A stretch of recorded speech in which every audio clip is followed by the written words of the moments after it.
Thank you. Thanks for having me here. Listening to all these transit discussions, and it just makes me want to go home and pour concrete, you know. And then, you know, I had a car, real quick, 'cause I know I'm not talking about transit, but I had a car that I actually read and it was just a regular old economy car, and that the air coming out of the tailpipe, if you're driving in San Bernardino County, is actually cleaner coming out of the car than the air going in it, and that's true. I read it in the LA Times, so it has to be true. So let's see, I'm gonna talk really quick because we got 20 minutes. I want to start with a couple questions. They maybe are trick questions, but raise your hands if the answer is yes. Question A. Did the Soviet Union have the right idea that smart central planners were best able to manage the lives of the citizenry? Anybody? No takers? Okay. Boy, you guys are smart. Closer to home, similar idea. Do American officials, such as all the brilliant city managers that I happen to know, redevelopment officials and so forth, make better decisions than the marketplace? Any yeses? No? Okay, wow. Yet, when I write about it, I'm just a journalist, I'm not an academic, haven't done any studies, but I have the misfortune of reporting on cities. And Orange County has 34 cities, which means that I have a very busy workload, and plus a county government and all. So I get to watch them. I go to city, I'm an editorial writer, columnist. I go to as few as possible, but sometimes I have to go to council meetings and redevelopment agency meetings. It's awful. So here, let me just do a really quick overview of how decisions are made regarding downtowns, because downtown building is the in thing in suburban Orange County. You'd be interested to know that, because somehow in one of the most beautiful and wealthiest counties in the country, we're terrible. It's unsustainable, whatever the hell that means, because we don't have one big downtown. Everybody would really rather be like LA, where they have one big downtown and everything's gone to crap. But here's how decisions are made in free market, conservative, decentralized Orange County. Let's see, we have a general plan, we all know what that is, where the city planners decide all the general land use usages throughout the whole city because they know best. Then we have zoning, we have specific plans, and then we have zoning, which tells you exactly what you can and can't do, mostly what you can't do. If you're the sad fool who wants to operate a business in California, we have things called conditional use permits, which means you can use your property conditioned on whatever the city planners say. And it could be anything, number of seats in restaurants. It gets down to the most arcane bullshit you'll ever see. Okay, planning commissions, where we have totalitarian dictators who get appointed to planning commissions, but they don't know that they're totalitarian dictators. They don't even know why they're on the planning commission. They just want to be involved. They want to give back to their community, good and hard. So they get appointed to planning commissions where they bully people and micromanage your backyard edition. I'm not even going to mention the California Coastal Commission, which, okay, I will. You twisted my arm.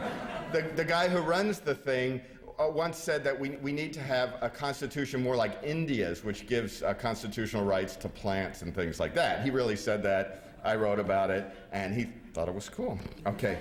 We have design review boards. Oh, those are great. They tell you what's historically accurate, and if you happen to be in a historic area, if you can find one in Southern California, there are a couple, if you are in a historic area, they get to decide such things as massing and appropriateness of this and that. Basically, if you hire one of the architects that's on the design review committee, your place is usually historically accurate. And if you don't, you better find a good lawyer.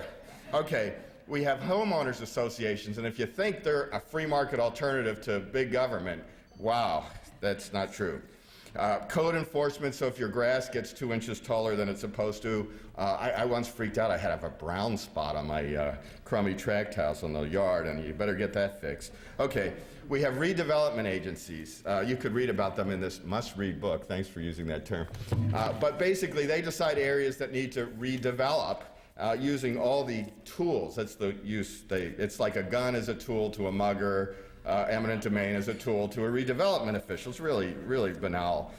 They get to funnel subsidies, use eminent domain, do whatever they want in your area. That's it. You have no rights. Agencies argue that in court, so, so I'm not making that up. Okay, we have then all the different specific city council laws, you know, no mansionization, we have everything on and on and on and on. And economic development incentives, that's the carrot where we give our friends a lot of your money to make them do what we want them to do. Okay, so that's how cities are governed right now. For some foolish reason, the planning department at one of our local universities had me speak to their planning class. And the planning professor who, I get a lot where they tell me I'm never going to get invited again. And she's actually a city planner in Santa Ana, and she invited me. And these are the things I learned because I had to sit through her lecture before I told the students how much she was lying. You have no right to the development on your property. It's at the government's discretion. She said that. I mean, you have the right to own it and pay taxes on it. You just don't have any right to do anything on it. Okay, Prop 13, for those of you who are not Californians, it limits property tax. It's the cause of all our problems. We're killing our kids because we've capped property taxes. Never mind that taxes have increased threefold adjusted for inflation. Okay, property rights must be balanced by the need of many as established by government planners. Okay, these are the things I'm learning. And as the Kelo decision pointed out, that's the eminent domain decision, New London, last year, no one pays much attention to the literal words of the Fifth Amendment, so why should we start doing that now? Okay, urban renewal, you know, when they destroyed settled neighborhoods, put up housing blocks, and then later blew those up. And anyway, it's really not a bad idea. It had some problems, but it's still workable. Okay, how does that apply to downtowns? Well, everything that happens in our communities, and it's always shocking to me when I leave California because I kind of tell myself in the back of my mind, it's so bad, but you know what?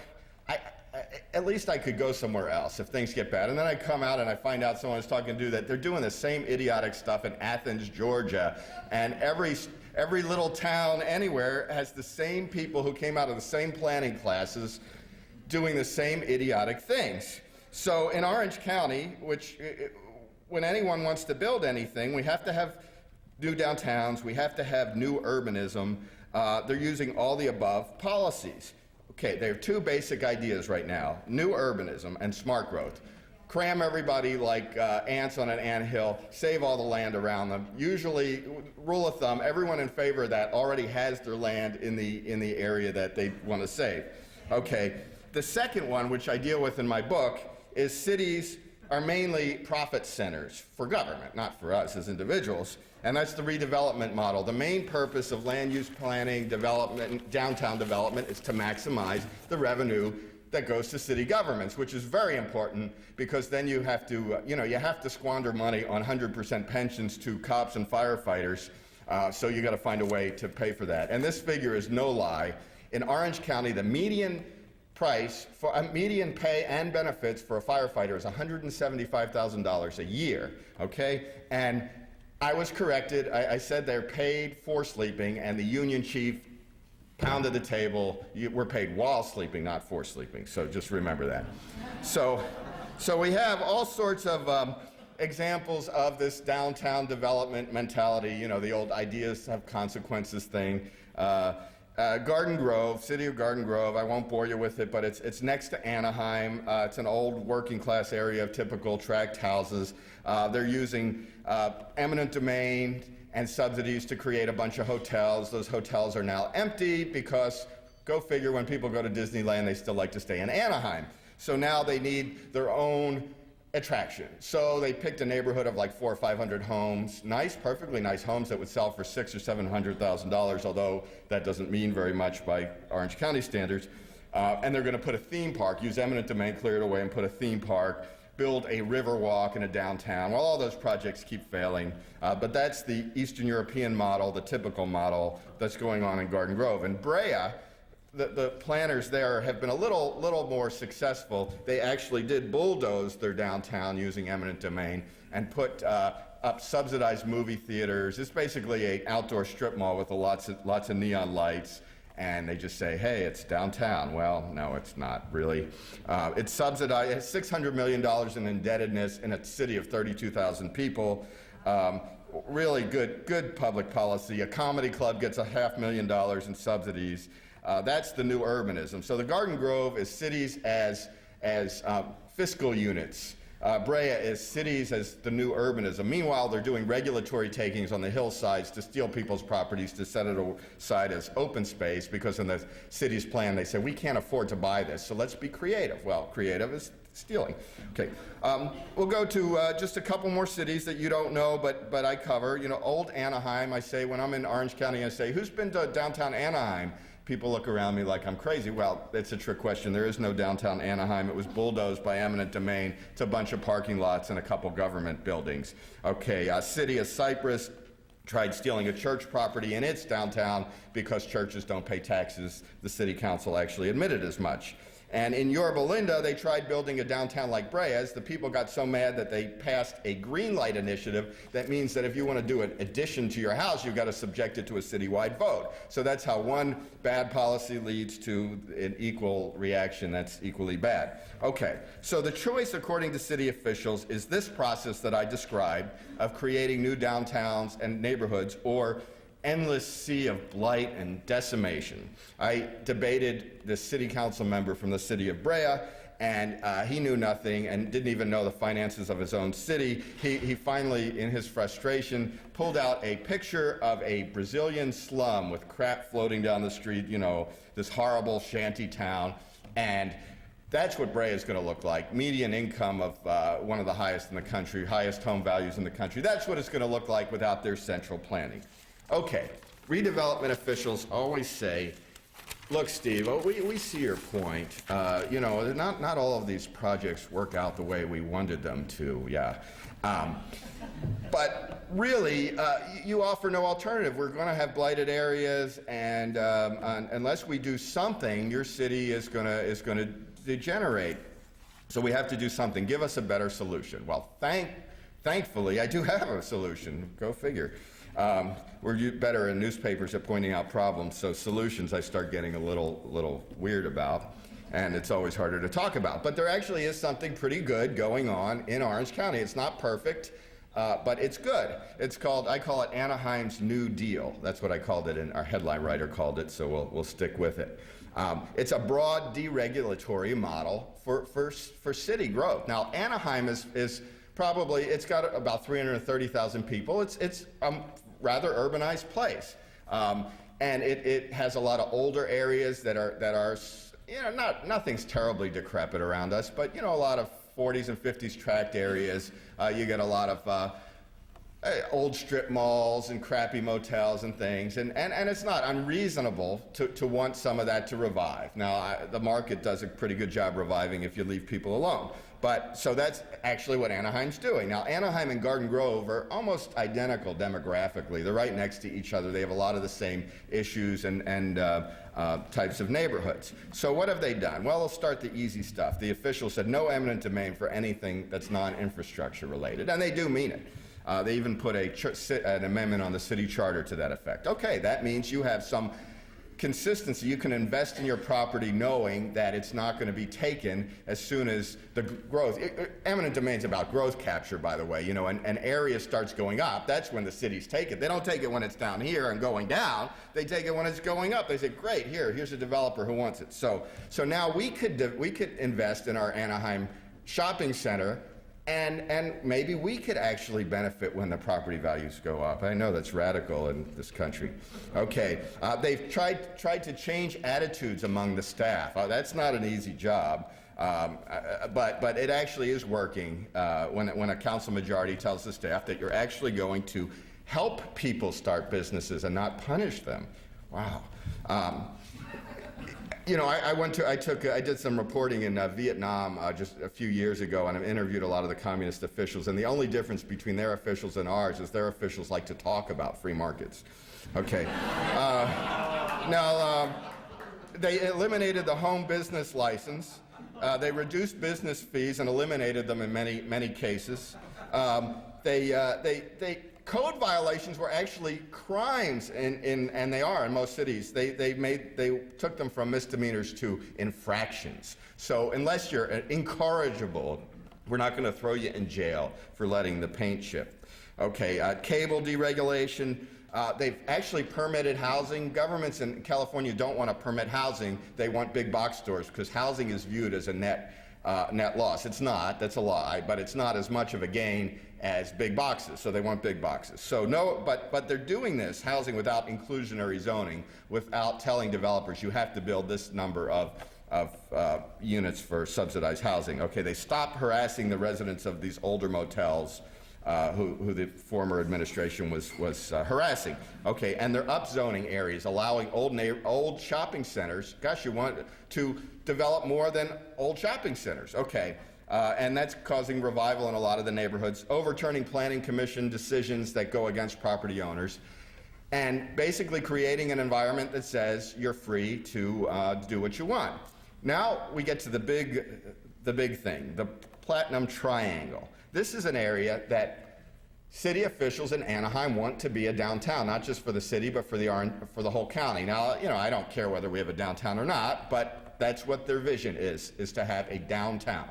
So, great. Now, if it was the way that I described before, that the other cities are doing it, they would take this area. It's an area of one-story warehouses by a couple of our sports stadiums, and it's just old one-story warehouses. So if we were going to do it the way the Garden Grove or the Romanian model, we would create a redevelopment area. We would use eminent domain to destroy the lives and steal the value from all these people there. And we would make them fight in court to get a fair market value. And then we would subsidize some developer that was friendly with the city government to build something. And then they would build what we, the planners, which we know best, of course, would decide a downtown should have. That's how we'd do it. And we'd be fighting in court for the next 15 years, and we'd have everybody in the city mad at us, and nothing really much would be happening. That area would basically lie fallow for a long time. That's how it works. I've written about it. Trust me. Okay. Their approach in Anaheim is saying, okay, this whole area we're going to put an overlay zone. That's bureaucrat speak for just letting people build other stuff than one-story warehouses. Build what you want. Bring us your plans. We have to plan for the infrastructure. Bring us your plans, and you do what you want. Well, Lennar Corporation, and this started maybe about a year or so ago, brought the plans for a downtown, high-rise condos. We need a lot of housing, commercial buildings, office buildings, anything you'd expect in a downtown type area, shopping, pedestrian-friendly streets that the new urbanists would supposedly like. You can walk to the stadiums. That's the plan. And they're not forcing anybody out. But what an amazing thing happened when government gets out of the way. Instead of having a property, a one-story warehouse in Orange County, I mean, look, one-story warehouses should be in the Inland Empire. That's why they made the Inland Empire. It's not supposed to be in Orange County.